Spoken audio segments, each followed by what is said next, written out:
Mister বিনের নাম শুনেছ? Mister বিন অক্সফোর্ডের ছাত্র ছিল। মিস্টার বিন যখন অক্সফোর্ডে পড়ে তখন তার খুব স্বপ্ন সে নাটিকা করবে। থিয়েটারে সে ভর্তি হয়।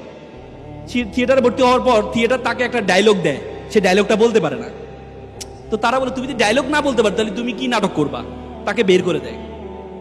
মিস্টার বিন চিন্তা করলো আমি ডায়লগ বলতে পারি না, কিন্তু আমি এমন একটা নাটক আবিষ্কার করব যে নাটকে কোনো ডায়লগ দিতে হবে না।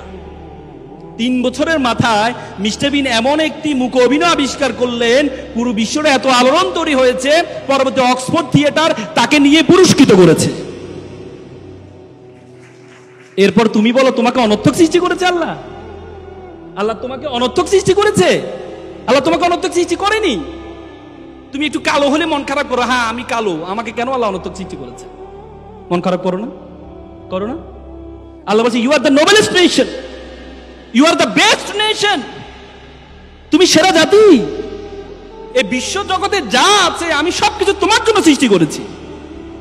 আর তোমাকে সৃষ্টি করেছি ওমা খালাকতুল জিন্না ওয়াল ইনসা ইল্লা লিয়াবুদুন, আর তোমাকে আমি সৃষ্টি করেছি শুধুমাত্র আমার ইবাদত করার জন্য, শুধুমাত্র আমার দাসত্ব করার জন্য।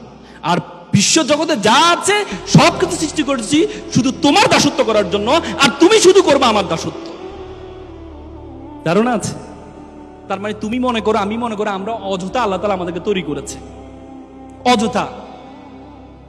আমরা বলি না আমরা কোনো কারণ ছাড়া, এই যে কিছুদিন আগে ঢাকা বিশ্ববিদ্যালয়ের ছেলে আত্মহত্যা করলো, সুইসাইড করলো। ঢাকা বিশ্ববিদ্যালয়ের সাবেক ছেলে এসপি, সেও আত্মহত্যা করেছে। মনে করে যে কেন আল্লাহ তাআলা কি আমাকে অনর্থক সৃষ্টি করেছেন?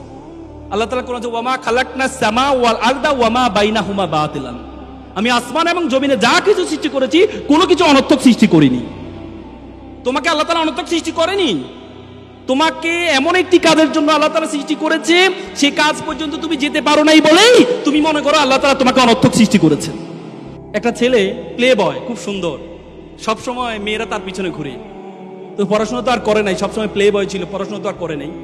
তো চিন্তা করলো এবার তো বয়স তো পার হয়ে যাচ্ছে, বিয়ে তো করা দরকার। বিয়ে করতে হলেও তো বউ চালাইতে হবে, বউ চালাতে সামর্থ্য তার নাই। সে চিন্তা করলো এমন একটা মেয়ে বিয়ে করতে হবে যে মেয়ের কি, যে মেয়ে চাকরি করে। তো পরে বন্ধুকে বলে বন্ধু চলো একটা মেয়ে দেখতে যাব। বন্ধু তো ভাবছে যে তার পিছনে সুন্দর সুন্দর মেয়েরা ঘুরে, এমন এক বিশ্ব সুন্দরীকে আজকে দেখতে যাবে, একটা দেখা তো তার খুব শখ। বন্ধু যাওয়ার পর দেখে যে মেয়েটা কালো। বন্ধু মেয়ে তো কালো।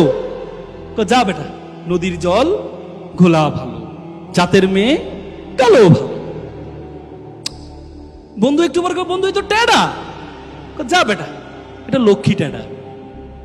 মানে তার যতগুলো উইকনেস আছে প্রত্যেকটা উইকনেস ইউনিকনেসে পরিণত হয়েছে শুধুমাত্র তার যোগ্যতার কারণে, শুধুমাত্র তার যোগ্যতার কারণে। আর তুমি বলো তোমাকে অনর্থক সৃষ্টি করেছে?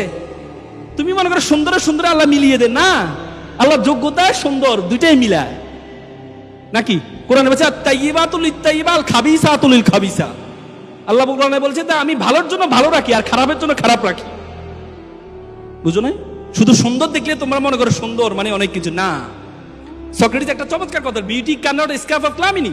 সৌন্দর্য কখনো কলঙ্ক থেকে মুক্ত থাকতে পারে না। তো সুতরাং সবসময় সুন্দরের পিছনে ঘুরিও না।